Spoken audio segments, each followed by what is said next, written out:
खुश आमदीद। जमात अव्वल सफ़ा नंबर 72। 100 का तारुफ।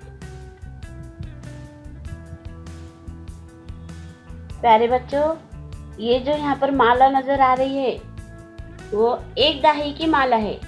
और कितनी मालाएं हम देखेंगे? 1 2 3 4 5 6 7 8 9। 9 दाही 90। अभी देखेंगे छोटे मोती कितने हैं। 1 2 3 4 5 6 7 8 9। छोटे मोती कितने हैं? 9। 9 और 9 99। और ये एक इकाई।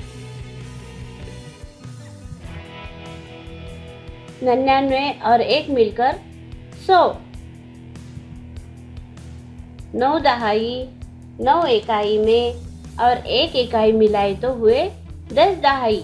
10 दहाई यानी 100।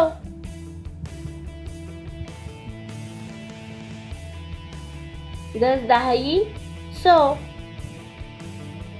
10 दहाई मिलकर 100 होते हैं।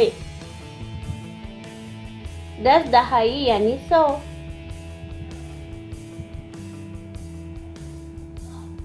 10 1 दहाई 2 दहाई 3 दहाई 4 दहाई 5 दहाई 6 दहाई 7 दहाई 8 दहाई 9 दहाई 10 दहाई। 10 दहाई यानी 100 इकाई दहाई। 10 दहाई 0 इकाई। हिंसों में लफ्जों में 100। 100। Thank you.